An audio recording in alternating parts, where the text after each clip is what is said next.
Welcome back, everybody, to another episode of Anything Goes.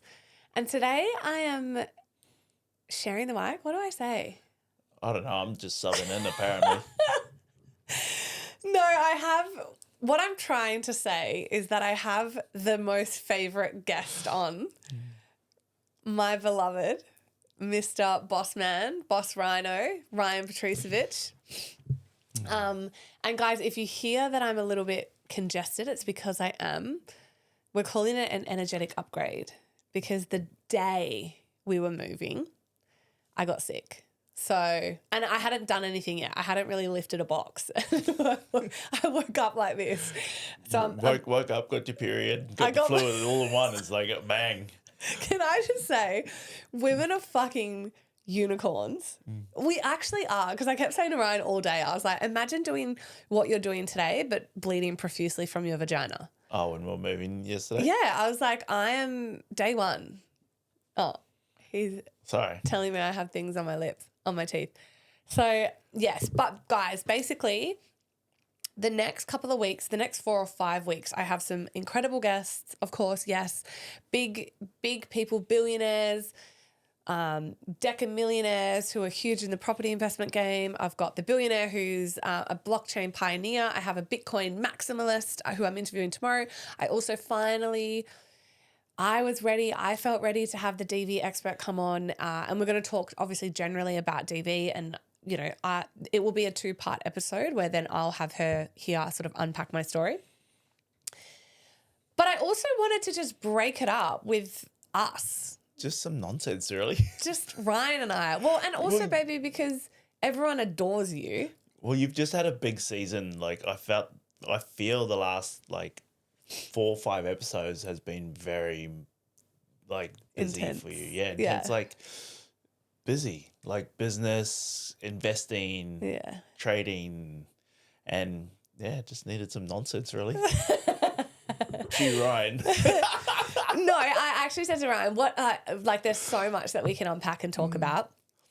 But I also wanted to talk about actually really powerfully, and I think I kind of okayed this with you, but also it should be fine.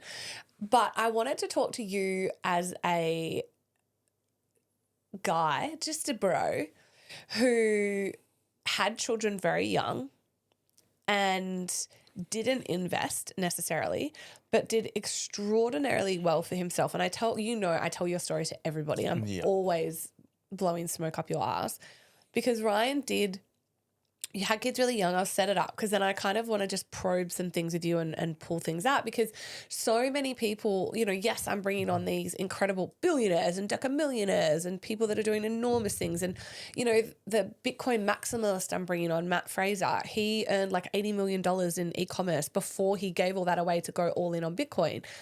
Enormous stories, right? But for the average individual and human being that's listening to the podcast, they are the 1% of the 1% of the 1%. And 9.9 times out of 10 right now, people that are listening just have jobs. Yeah. And are just trying to fucking survive in a nation that is doing a really good job of trying to drown them. That's the thing, though. The more that we go into this society and what we're bringing on, the more people are drowning in debts, in just everything. It's hard. Well, and this is why I wanted to talk to you. And there's no right or wrong, baby. We have not spoken about this before I pulled him on. So don't feel like you need to say the right thing or just tell the truth and speak about, I don't know, the mindset behind it and the commitment to it, I suppose. But I'll set the scene. Ryan had kids young. Yes? Correct. What age was your first one, baby? Well, I was 21 when I had my first. So He was a baby. Young in some people's eyes and average in another, so. No, baby. I think in your culture, you're probably old. Is that what you... There's teen parents out there these days that make stupid decisions. Yeah. No, I always laugh. I'm like, fuck, whilst he was having kids, I was putting ecstasy in my ass. That's the level of maturity that he had. So you had babies at 21. You had 3 by the time you were how old? 24. 24. So here's a young man who's 24, 3 kids, because your ex was 6 years older than you? 5 years. Was 5 years. So she Still was 5 years older. 5 years, yeah. She was a little bit older. So it wasn't, what my point is, I'm like, it wasn't like 2 babies almost having babies. She was a little bit older. But there was 2 young people having children, very young. It blows my mind. I don't think, anyway, I'm like, I don't know how people let that happen. And you had a job. You have had a job your whole life. You are a working class, incredible man. And you are the absolute beautiful, not average, but just like you are the person that is 99.9% of Australia right now. You had a job. You were still struggling to get by. You were the main provider. And you still paid off the mortgage and you saved trust funds for your 3 kids. In saying that, we were lucky that my partner at the time, she had bought a little unit. Yeah. And then when we got together and we got pregnant, she sold that. So that put us like a little bit ahead, which I was grateful for. Yeah. But then, yeah, like you said, I was the main provider. She still worked as well. I'm still unsure. I'm like, there's theories about what she did with her money. We're still unsure. But we did get a little leg up because she had smartly beautiful bought a place, and then that gave us that little leg up. Deposit. But I think for myself, it made it a lot easier that I don't try to be flashy. I don't try to be a standard to impress someone else. Well, you're not the guy. It's true, right? So there's the first tidbit of advice. So what I actually wanted to say was, even for my friends, when I met Ryan and I met you and I was talking to them about you in the beginning stages, I said, it blows my mind, because obviously everyone was kind of expecting and waiting. I had also been dating some entrepreneurs and things. And then along came this sensible protector king of a man who had 3 grown children and a job. And he was just a working class, incredible king. But what deeply inspired me about Ryan was, this is what I'm trying to unpack in essence, like your mindset around, because I just feel like it's going to help so many people. Because right now you're 43. You were able to, in your separation, and it wasn't a divorce because you were never married, so separation or divorce, subbing the word that feels good for you. You set up your ex very, very, very well. All your kids have cars. You have trust funds for them all. Mm-hmm. And you walked away very set up as well. Yeah. Cash. You were able to put in 50% cash down for the dream house, which was phenomenal, which is how we were able to do it. So take me back to 24-year-old Ryan because at what age did you set the bank accounts up, the savings up for the kids? As soon as they were born. Right, okay. On all of them. It's like, it's just something I wanted to do for them, because for myself, my parents tried to do it for us, but then they fell on hard times. Yeah. And then they ended up having to use that money to pay bills. So we didn't end up getting that, but the concept was there. So that was installed with us, is that, but I saw no money. But I wanted to try do that for my kids. So because inflation is a shit storm. Yeah. So the generations now and the generations after them are going to really fucking struggle. Yeah. And then I wanted to just give my kids a little bit of a leg up, because I didn't know what I was able to invest in. I was never taught anything other than that. I was taught that credit was bad. Debt was bad, because I watched my parents get into debt that they couldn't afford to, and then get into trouble. Yeah. So it wasn't until I basically met you and you're like, you can do this and this. I'm like, can I? What do you mean? Why have I not done that before? Like even just getting a credit card and that, because I always got told that credit cards were bad because I watched my parents be bad with them. Yeah. And look, the jury's still out on that. I know there's some financial sort of, not gurus, but experts in the field.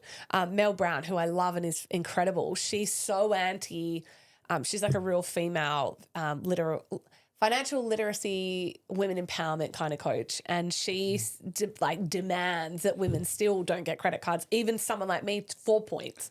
And I'm like, zip it, lady. Look, that's how I fly business class around the world and I still have zero debt. So I'm all about it. But it's when you do it the smart way. Yeah. All right. So because what I'm trying to get across in this episode is that, yes, you have to start investing now. And I'm going to unpack as well because I know your mindset's shifted a lot since you've met me, which I love. And I do want to know if you could go back, how would you do it a little bit differently? But what I want people to understand is that the best time to plant a tree was 20 years ago, 100%. That's like literally the age of your kids. This is a Chinese proverb quote. But the second best time is today. And it's not an option anymore if you invest anymore. It's you must. But I want you to understand that for the average Australian that is in a job, there are little things that you can do, like what Ryan did. I feel. Setting up a bank account for your kids, looking into micro investing like Raise, stuff like that, where you can easily set it up and forget it. Like just bumping up, like you pay something, it costs 70 cents or whatever. Shit does not cost 70 cents these days. I don't but think just you for get example, a chop for that. like just breaking it down, but then that extra 30 cents out of that dollar, because it rounds up the dollar, gets added into your Raise and they do the investments for you. Yeah. Like something simple like that people don't get told, and then they fall behind. And then I just think that we need more education behind it, Yeah.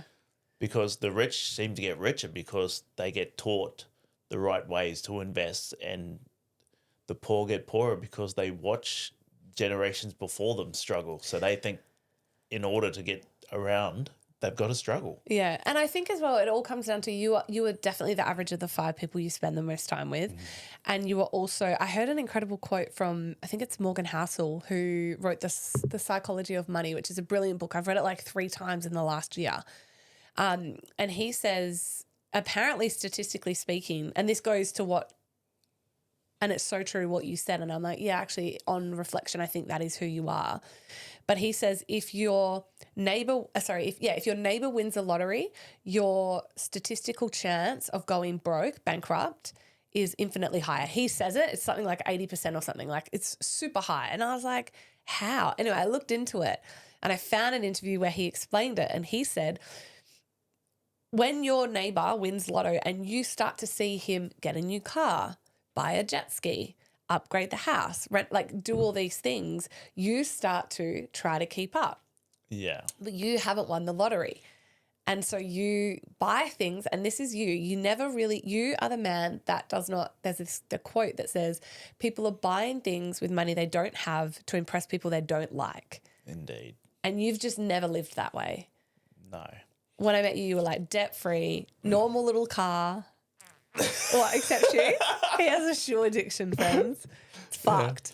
But in saying that, I would only ever buy things that I could afford. Yeah. Yes. I hate going into debt. I hated going into debt. I still hate going into debt. You don't have debt. You didn't carry debt. You had a mortgage, but you didn't have if a mortgage. I couldn't afford to buy it, I didn't need it. Yeah.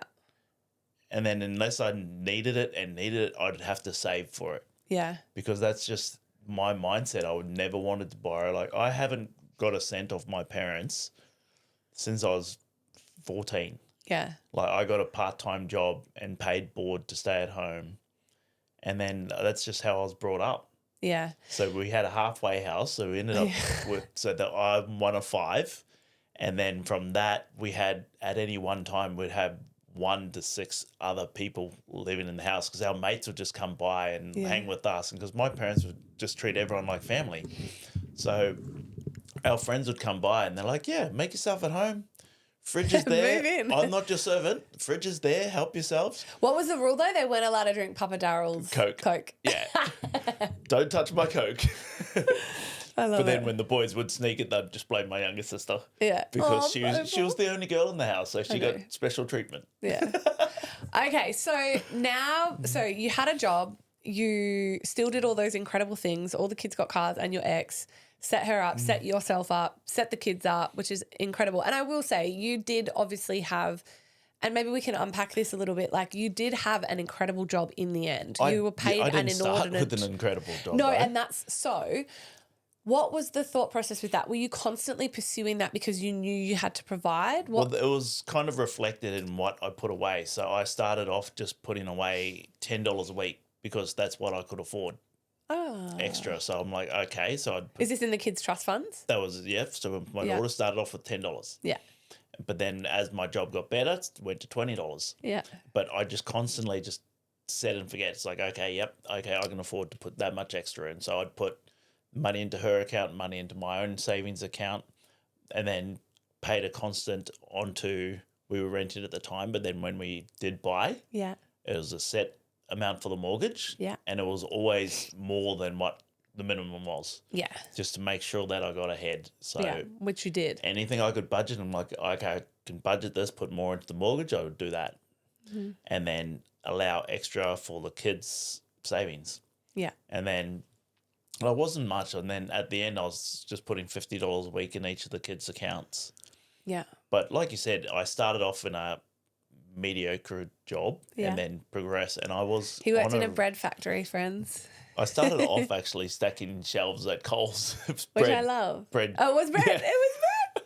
Ryan has a bread addiction and a shoe addiction. No, so we had a friend whose dad did the bakery, so the bread run. Mm-hmm. So you used to drop all the bread off to the shops and then pack it. Yeah. And then he didn't want to pack like all the shops, so I packed at one shop for him. Got $30 a week. Fuck yeah. Killing it. Well, what you did, baby, because then I have heard and have gotten to ultimately see the man you've become with the progression of the choices that you've made from working like that from young. So did you because this is where I'm getting to with these questions and what I want to impart to the listener before I yet again bring on these 80 million and $1 billion and, all of these incredible people with these incredible stories, which is the 0.1% of the world, is to say, okay, we'll start where you are, use what you have and do what you can. And for you, for your kids as well, it was $10 a week. Yeah. But and again, I want to, if your kids are a bit older and you haven't started yet, or they're whatever, I don't know, 10, the best time to have planted a tree was 10 years ago, but the second best time is today. And I think if people can understand that, because when I met Ryan, I said, oh my God, I love that you've done that for the kids. Because I absolutely, when we have kids, what did I say? I said, I want to set up accounts, but we'll teach them how to invest also. That's one thing that I've learned with you and that we're unpacking with the boys at the moment. Yeah, teaching them how to invest. Teaching them how to invest now. Yeah. So because I've not invested other than I bought a house, sold a house. Yeah. I've not done much investing, so I didn't know much about it. And then with you by my side, we've got four portfolios. Yeah, we've got 4 different portfolios. Yeah. One which we lost big in the other week. You can listen to that episode. Go back and listen to that episode. In saying that, when you do invest what you can afford. Yeah. And never invest more than you're willing to lose. Especially if it's in the stock market or crypto game. Yeah. I think more so crypto. Index funds are a very safe. Yeah. I mean, you still can lose it all. There's still absolute risk there, but you don't lose in stocks unless you sell. Yeah. Right? It's the same in essence with crypto unless you are, as I explained on the episode, betting on futures and odds and all the things. But all right, so if you were to let me ask because I want to see what you've learned. So when we have kids, because you set up savings accounts Yes. for your kids, what's the account we're going to set up for our kids? Well, we'll set up the index Correct, funds baby. and then get them set up that way because savings accounts do not yield the profits to beat the market, the inflation at the moment. That's why I've with my boys now we're starting to invest with them. Yeah. Because with inflation, like what you get from the bank, it does not cover inflation. So basically, it looks like your money's going up in the bank, but it does not keep up. So you're actually losing money by just letting it sit and compound in the bank. Well, it's a sick game, right? So the government just so we all know, so we're all on the same page, statistically and historically speaking, the governments globally since the beginning of time have got a fail rate of 100% with currency. 100%. So over history, governments get greedy and unfortunately print and then print and print and print and print, and they cannot fucking keep printing money. And this is kind of the moment that we're in now, where they're trying to print themselves out of debt, which is not going to occur. This is why gold prices are going bananas, because everyone is now starting to realize and feel, fuck, the currency is about to get debased. Gold prices are going crazy. You will have seen it in the news or anywhere that, well, for me anyway, maybe that's my algorithm. Because people think it's going to go back to a gold-backed standard. I don't know that it will. I do genuinely think, this is why I'm getting Matt in. It could be a Bitcoin standard. We don't know, but there's feelings in the water. But basically, you are putting your money in a financial institution, the bank, and you will get a small yield to the return, which could be like 1%, 2%, 3%, 4%, at best sometimes 5%. Macquarie, I know, does a 5 in when the times are good. But ultimately, the government, they're giving you in this hand, all banks and institutions, but then taking from this hand, right? Because they're also then printing, which is debasing the currency, which is that inflation piece. And then you're not beating inflation, so you're going backwards and feeling and getting poorer. And that's what people don't understand. And where the rich get richer is we are putting our money in assets. So we're beating inflation. So whilst other people's, the goods of things are going down, ours is staying the same or going up, technically, because of the investment decisions we're making. Now, I have done an inordinate amount of podcasts that will continue to talk about that. But what I most wanted to get from you today was just that piece of, for 22 years, how old's Maddie now? 22. It's 22. 22 years, you have been a man who has dollar cost averaged into, so you've taken an amount and every week, no matter what, rain, hail or shine, put it into a savings account, and that has yielded your kids incredible trust funds now. And they get to do with that what they will. I've talked about this, but I want to check a pulse again. Are you just going to give it to them? Because they get it when they're 21. Well, I stopped paying into my daughter's one when she turned 21. Yeah, which I fundamentally agree with. And I said it's up to her to do what she wants with it. So I don't know what she plans on doing, if she plans on traveling. So she did want to go over to the States and try to pursue her dancing. Yeah. And I spoke to her about that. And then nothing eventuated. So, but they can't. But to answer the question, technically they're allowed to just have it. Yeah. And what I've said to Ryan is, I'm like, that's not fucking happening with our kids. Well, they haven't. Oh well, she hasn't just blown it yet. So I think she's trying to. Have be you smart checked with it? Yeah. Yeah, you checked. Okay. Because what I said with our kids, I've still got access to it all. If I wanted to, I can just go whoop. Back to zero, kids. Yeah. Daddy's. Thank you for my money. Daddy's taking it. No, so what I have said with Ryan, so with our kids, what we're going to do when we have our babies is we'll open an index fund, invest in an index fund, S&P 500, whatever, like a very safe blue chip index fund. And we will dollar cost, just like Ryan did for his other kids, like dollar cost average into that, but it yields a higher return than savings. And it's safe. Like, I don't need to bet on the crypto market for kids when when they're born. What I said to Ryan, though, is I said when our kids turn, it's probably going to be 18 first and foremost. I think 21, like if they are not fully scientifically, financially, like business-wise literate by 21, then I've fucking very much failed as a woman. So 18, I want our kids to take over their fund, but they won't get it. And we have talked about this off air. Well, they'll learn how to control it. Correct. So they won't get it until they can take it over and dollar cost their own amount into it and learn how to invest, and then they can take it over and they can't pull from it. So we'll have it in a trust. So that will be their saving. That will be their retirement in essence. Now they can pull it whenever they sort of later. But I've said to Ryan and I've said to both of his boys when they've talked to us about it, they're like, your kids are going to be so lucky because it's a little bit different. I've got cash. You have as well, and you're investing with me now, so your wealth is growing. And your boys have sort of said, Logan especially was like, I hope that they're not spoiled, Rara. And I said, Logs, you will have been far, far more spoiled. Fuck me. Than our kids will be. My kids are so out of the loop. Like they think they were hard done by. And like, I tell them all the stuff that they had growing up to what their friends were getting.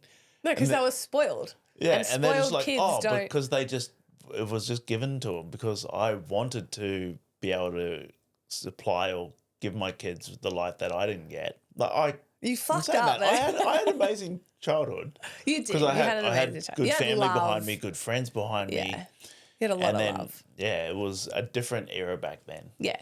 You just didn't have things. Yeah. And the difference is when you were raising your kids, your ex didn't want them to lift a finger. So they did nothing, no chores, nothing. And then you didn't want them to go without. So they were these spoiled brats. Yeah, basically. Basically. And blessed, like we got Logs young, young enough, so we were able to teach him how to cook and do washing and all the things, which has been amazing. And then send him on his way. Yeah, which has been incredible. So that come up this week. Yeah. So we moved this week and we've gone. Fly, you're free. birdie, fly. You're free. Which has been amazing. But it's amazing for him. And I was unpacking that with him and Charlie, his gorgeous girlfriend, in the kitchen the other night.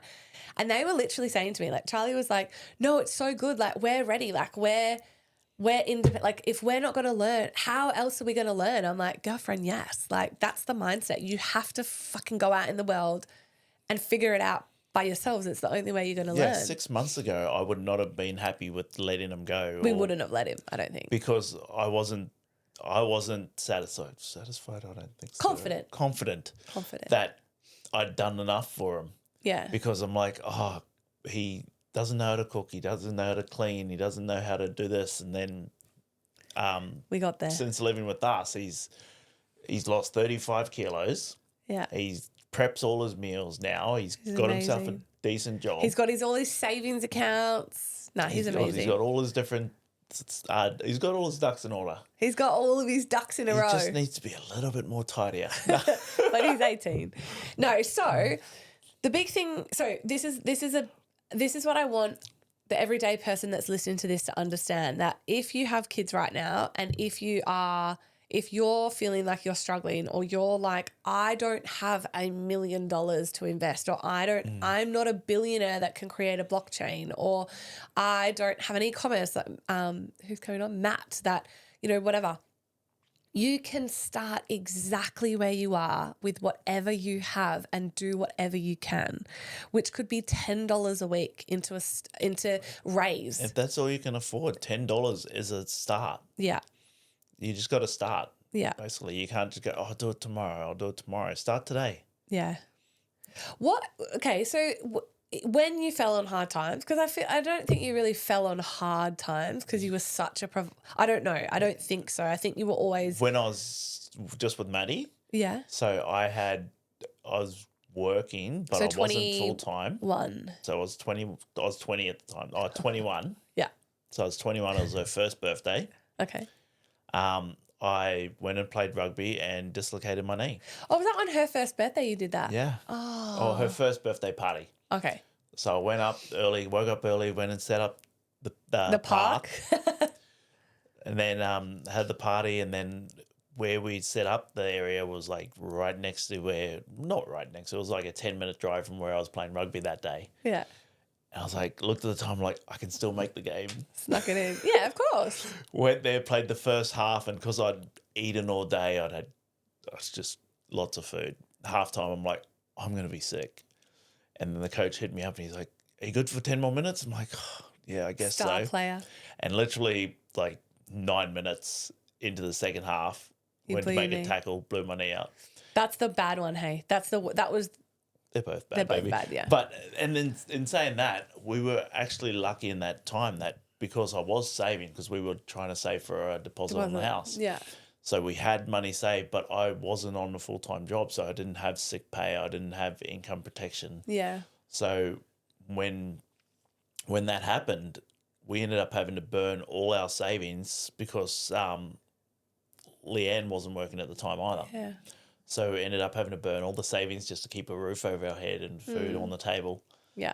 And then once I got back into it, I'm like, I can't play rugby anymore because if I get injured again, I was like, we're done. You can't provide for your kids. Yeah, so I went back to work, built our savings back up again, and unfortunately I had to give up the football. Yeah. And I loved playing. And then I couldn't even go down and watch anymore because I'd get tempted to put some boots on and run out on the field. You still say that today. Yeah.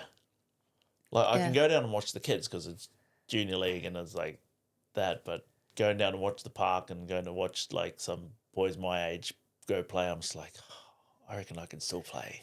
I think there's always a lesson in everything, but I think the lesson that I have always taken from you is that there has been so much sacrifice, and same in anyone's life, right? So I think about my own life without kids as well, but building businesses. Granted, I've lived a very beautiful life and I've done all the things I've wanted to, but no one would, like, if you want the result of where I am, right, and the money now and the freedom and the success, all of those things, would you go and would you work 7 days a week, 12 hours a day? Because that's basically what you know, Morgs used to get at me, my ex, all the time and say, and rightly so, like, I understood his frustration where he's like, all you do is work. Yeah. And then my comeback to that was like, yeah, and you're a kept man that's, you know, that travels the world. So what do you want? But I always think, would anyone do what I did for over a decade to live the life I live now? But that's what you said. You've always told me that you might be a better salesperson, but you will not outwork me. You're like, I will work my ass off to be the best. And then I think about you, right? So I'm thinking the lesson in this, when even with that story, and it's always broken my heart whenever I hear that story, even now. And I've heard you sort of say that to your kids as well, like guys, let me tell you, wherever we go, this man is stopped and stared or whistled at or like bros shake his hand because they think he's a famous rugby player. It is iconic everywhere we go, especially when you wear like a Titans top or whatever.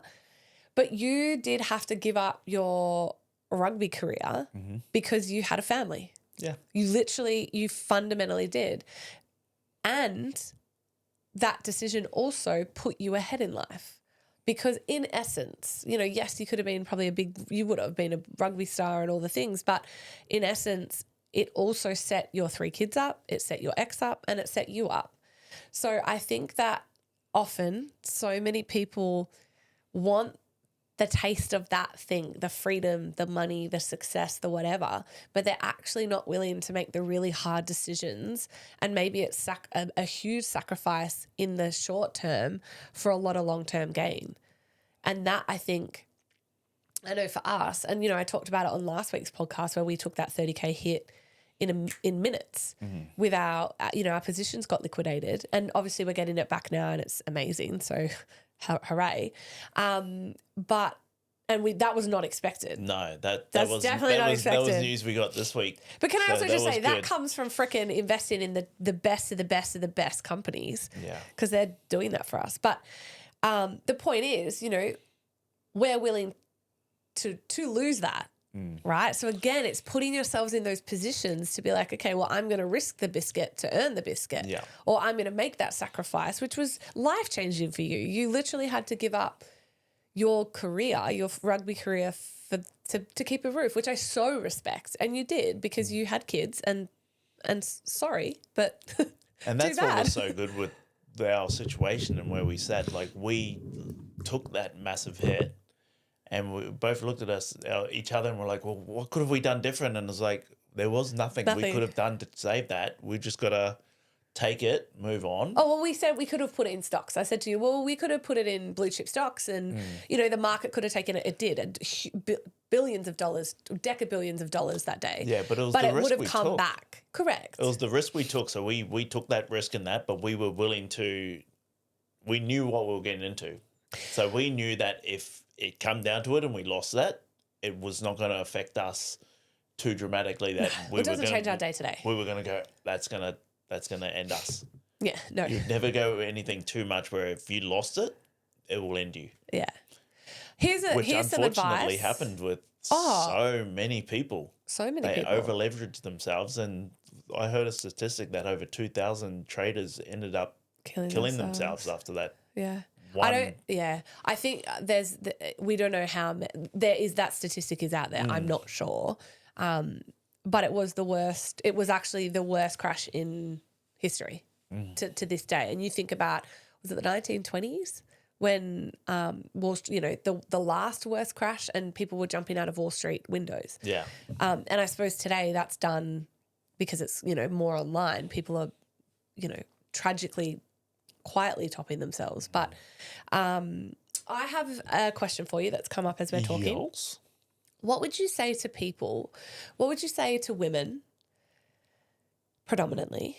Like the number one thing I'm getting at the moment is we are a team. And I'm so blessed and you're so blessed. Like we're both so blessed that we are such team players and we have ruptures, but we want the same thing. We know where we're headed. Like I'll have a crazy idea, you back it, we go all in. And even with the international move, right? You were like, kind of realistically was you, really. Like you want to travel more and I'm like, well, let's move overseas. For the couple, especially the woman that's, because this is my whole network, my whole beautiful community, that's wanting to take more risks and invest differently and like maybe sell a property and put it into crypto or stocks or fuck off internationally and live overseas. But the husband isn't coming on board and maybe you have no advice. Maybe, I don't know, but how can she communicate to him to hopefully get him more on board? Like what is it about us that makes it work? I think with us, we're both competitive. So Yeah. when we're on something, we drive each other. Yeah. But we also compete with each other. Like I've done this week and I've done this. It's like, yeah, but I've done this and Are you talking about our ruptures? Or? In general. In general, okay. In general, but we find that happy medium that we're able to work with each other. So as much as we'll butt heads on stuff, we'll also lift each other up. But what's the push each other and conversation? drive. Like she's so picture her right now. She's me. Mm-hmm. And she's feeling frustrated because she knows she wants more. She knows she's listening to the podcast. She has an appetite to start investing in different things. Maybe she's like, you know what, this has opened my eyes up. Why couldn't we go international? And say the husband or partner is just very much like, no, that's not safe. Or what's the conversation? Like, what is it about us that I know, okay, yes, we're competitive, but think about it from a man's perspective. If I was to come to you, baby, and go, and you didn't feel safe with the idea, what's something that I could say to try to inspire a change of heart? It's a hard thing with that because a man needs to want to provide. And when a woman wants to step up and go, I want to do this and do that, and he's not stepping to the plate, it can diminish him a little bit. Yeah. But it's just a conversation he's got to have and try bringing yourselves onto the same point. So work strategies out together, write stuff down and actually have a good plan set in place. Would that so help sit down and strategize. A man will want to strategize because he wants to fix something. So even if it's not broken, if you strategize something, so if you've got something planned out for the future and go, okay, this is what we want to do, sit down and strategize of how you're going to get from this place to the other. So you need to sit down and work out a good plan to go ahead and make that happen. And he's got to sit down together and work it out together. You can't be one driving, one not. So you've got to make sure you're both on the same page together. So sit down. If that is something that you wanna do, sit down with your partner and make sure you're on the same page, and then plan it out. Strategize to see what you got to do, what chess pieces you've got to move to make sure that you're going to get to the place you want to get to. Like for us, we want to move overseas and live international and then see how we go from that. But we've got this place here. Yeah. So we've got the dream house that we're still just slowly getting off the ground. So at the moment, we aren't in that position that we can just up and leave. So we've talked to each other. We've worked out our strategy of how we can keep this place running. Yeah. But then still go and holidays, go overseas, move potentially overseas. And then when we come up with that strategy. We got lucky, not lucky, but we were talking about it. We worked our strategy. We're like, okay, this is what I think we need in place. Yeah. And then one of your beautiful friends came through Coco. to no. Tiana. Tiana come through and she's like, oh, I've just done this and this. And we're like, we literally spoke about this Your last night. network is your net worth, friends. We plan on doing with this place. And she's like, yeah, well, I can help you because I've literally just drawn up contracts. Partnerships. With my, and we're like, what are the odds? Well, I think so. What I get from that is, well, what I want to say, I think more so is what, as you were talking, what came to me was that conversation we had the other day. Because I was like, this is helping, but I feel like what's the piece for us? And I remember the other night when we were having that rupture the other week, and we both weren't listening to each other, and we were trying to get on the same page. And it was with the next day was when I passed the rope worm. It was that moment, right? Mm-hmm. And my old wound had come back up. And this is relative, I hope, for the woman listening on how to cut through to your man. But you weren't listening, but neither was I. And we were both butting heads on points. And it was my wound that I was operating from. And I felt like, which is I am unsafe and love is unsafe. And I was operating from that space. And I feel like the breakthrough, I mean, firstly, you're a king. So you came and you like physically grabbed me to hug me and like interrupt my pattern. But then you sat me down. But I feel like what cut through when I was communicating you and what got us on the same page was I feel like it was when you felt me.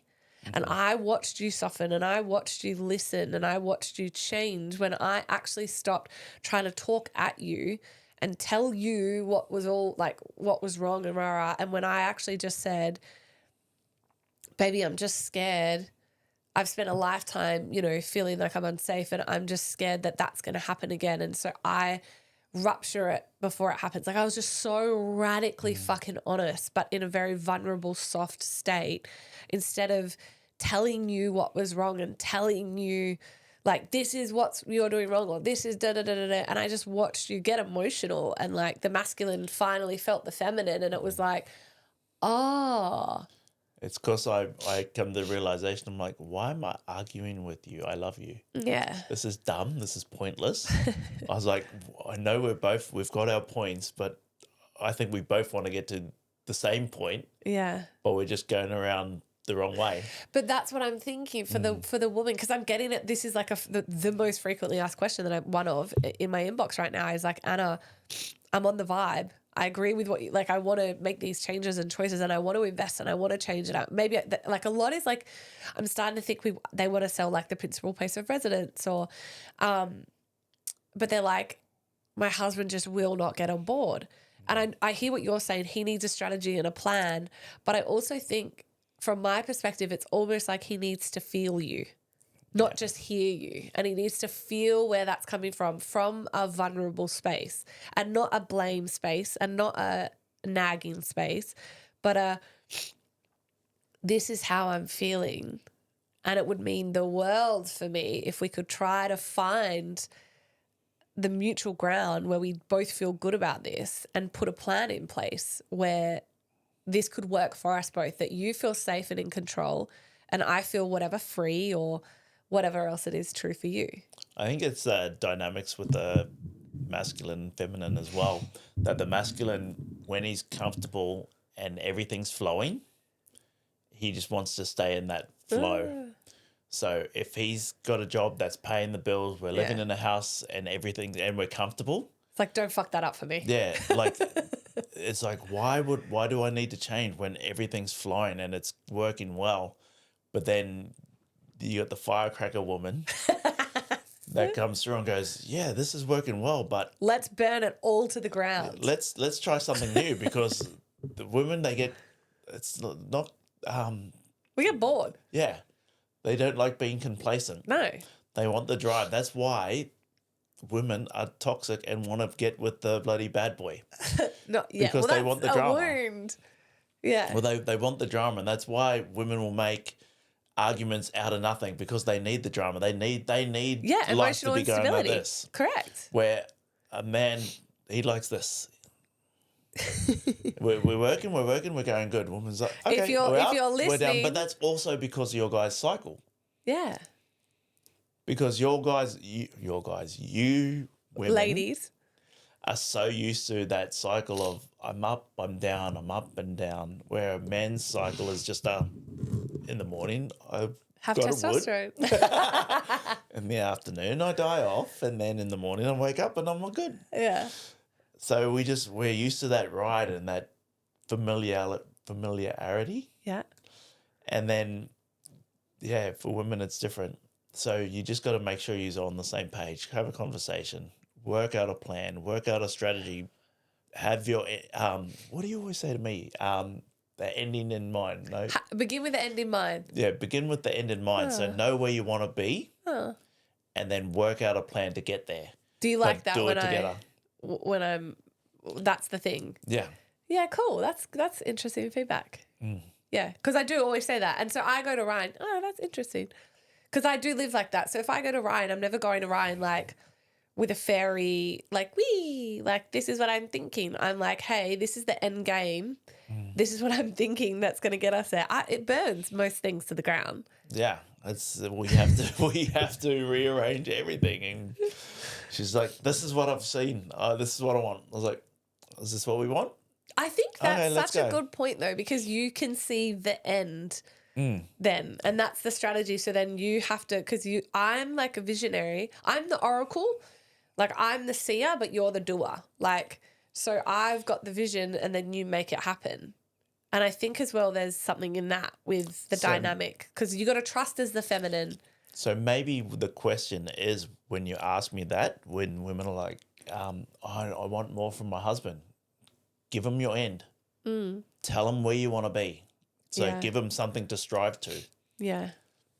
You said something the other day though, and we'll wrap it up because it's 40 minutes and I did want to try and keep it shortish, but 40 minutes is short for me.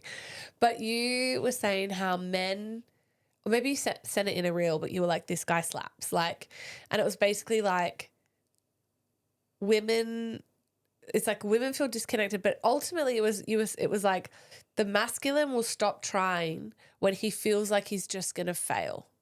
Like he can't make you win. Like he just wants to make you happy and he wants to make you win. Like he wants the unit to win. And when he's just constantly getting put down or what he does isn't good enough. You must have sent it in a reel and I really took it on board and you were like, baby, this slaps. Like, and it was like, then they give up. Is that? Or when they've tried everything and they're met with a wall, they don't want, they'll go to a certain point before they'll stop trying. Yeah. But I don't think that really caters to what you're going with your women. No, but I just thought, I was like, oh, it was just an interesting end to say, like, I think often sometimes as well, like a reflection point for women listening is to say, well, also, have I been a woman historically that hasn't allowed the king to step up? True. And hasn't allowed the king to lead. And maybe he is that man that has got the family into a space that he feels safe in, and to disrupt that when historically there has been disruption or nagging or he hasn't felt that he can lead. Have you let him lead you before? Or does he have reasons to trust that you're going to be there for him to move forward? Yeah. Guys, it's a work in progress for us as well. Like, but I feel like I am slightly nailing it because, for example, I have moved 6 times in 7 years. We worked it out the other day, like cross country as well, right? I say 6 times as I hold up 10 fingers. 10 fingers. But I said to Ryan, in those 6 I think that was the 6th. I think that was the 6th time we've just moved house. Never have I done anything. I pay people to do that. But Ryan is this Taurian, stubborn king man thing that's like, why would you pay a man to move house when I am a man? Like, I will fucking move the house. So I had to, and I just said, okay. Like, I was like, okay, because I just know my battles. Like, I was like, I'm not going to fight. You know, I could have launched into a tirade of my time is worth far more than, which it is, my health is worth far more than moving myself. But I'm like, well, he's the king. He wants to do this. He's committed to moving the whole house by himself and Logan in the truck. And he did it. He did it. I mean, I helped. I did 3 carloads. But like, for me, I think my point is in that I was raging against that internally. Like, I was like, why you mentioned the a few times, fuck? let me get you help. Let me get you help. I'm And like, it's I'm paying someone to do this. This is stupid. This is the dumbest thing I've ever seen. Like, us moving our own house. Who the fuck does that in 2025? And when you're in a position as well, I don't care how privileged that sounds. I've worked my ass off to get here. And it was so funny because even Logan and Charlie were so confused, the kids. They were like, why exactly are you moving? Like, why would you guys would have paid for something? I'm like, no, Ryan is adamant he's moving the house. I like doing it. Right? And what did I say? I said, okay. Yeah. I didn't put up, I said, okay. I like being physical. Okay. And I just said, okay. And I let it happen. Now, it was still like a huge physical toll on me emotionally, like spiritually, physically. I think also because we've got a lot going on here too. Oh my God, it's chaos. Like we're trying to move and then we're still bumping people in for events and photo shoots and podcasts. We've got 17 clients this week, then which is running incredible. back and forth from the old place to go clean up, back to the new place to try and and then put furniture I've got together. you know, making sure Logan was set up and safe and happy and like, so it's been a lot, but we've nailed it. But I want to say the whole point of that is to say that Anna Rose does not move her own house, friends, even with the King of Kings, who is a physical masterpiece. And I just thought it was the dumbest, craziest thing in the world. But instead of fighting him, giving him reasons why I think it's the dumbest thing in the world, he knows this. I'm not like... Oh, you're very vocal. No, all I said was I'm not lifting a box. Not to the point that I nagged or... nagging or berating me and going, this is stupid. Why are we doing this? No, I just said, okay. It was just like, I normally pay people to do this. I moved it. let's get these guys. I'm like, maybe we'll just hire a truck and throw it all in it. We don't have that much to move. But what did I say? 12 hours later. Yeah, no, and I was like, I am not going. lifting one box. I did. But my point is I trusted. I thought it was the craziest thing in the world, but I was like, this is what he wants. He is the leader. And so I will allow it to happen. So anyway, this has been, we've gone everywhere. What I most wanted people to get, I think, was just that authentic realness of we get it. I think more, I suppose I don't have kids yet, so I'm like, well, let me get you on, and you're the living example of someone that started where he could, he used what he had, and he did what he could. And you never, ever, ever bought things to impress people with money you didn't have to impress people you didn't like. And that has fundamentally set you up later in life. I'm still like that now. Like I drive the work ute. Yeah. And that the kids are, they're like, why don't you just go get a new car? I was like, because I don't need a new car. Yeah. I was like, well, for what? They're like, oh, but you can afford it. I was like, yeah, just because I can afford it doesn't mean I need it. Yeah. So what's the one, if you could give, because again, the next couple of episodes, I'm having a billionaire, I'm having a billionaire on, I'm having an $80 million. Live within your means. So don't try overextend yourself. Make smart investments, big or small. Make sure they're smart. Make sure that you can afford it. Yeah. That if it drops to nothing, you're not going to end yourself and go, I'm done. Oh, a really good way to do that is if you lose sleep over it. Yeah. Then you've over leveraged yourself. Diversify yourself. Diversify yourself. So don't put, like, it's such a cliche, but don't put all your eggs in one basket. Like, dabble in a couple of different investments. So if one falls out, you've still got a backup. Like when we did, like one of ours dropped out, back to zero. Like we still had others that we could prop up. So yeah, and just start. Like you can't expect to grow a network if you don't start. Yeah. So start today. Beautiful. Thank you, baby. Thank you for coming on. Thank you for sharing parts of yourself and your own story and your own life. I think that you have done so incredibly well, and you are the pillar of possibility for me for the everyday Australian, in essence, to say no matter where you are starting from, no matter how little you have to invest, just starting with what you can, however you can, will get you ahead and it will get you closer to freedom. And also start with the end in mind. So if you have a goal, it makes it a lot easier to achieve if you've got an end or a goal to get to. Yeah. Beautiful. All right, you guys. Well, we will leave it there. I have so many episodes coming. I hope you enjoyed this one. I did really want to bring Ryan back in because you all love him so much. And he does have so much beautiful, humble, authentic, kingly wisdom to share. So I will be back on next week with some more incredible guests. If you liked this episode, please share it. It goes a long way when you leave a review or you share the episode or you come and hang out in the comments. I do reply to them all. And until next time, as I always say, stay wild. Stay wild, people. Thanks so much for listening to another episode of Anything Goes. And if today's episode gave you maybe a new perspective, a little bit of a laugh, you learned something new, or just loved our trip to Taboo Town if we went there, it would honestly mean the world to me if you could leave me some love with writing a review and sharing this episode to your socials.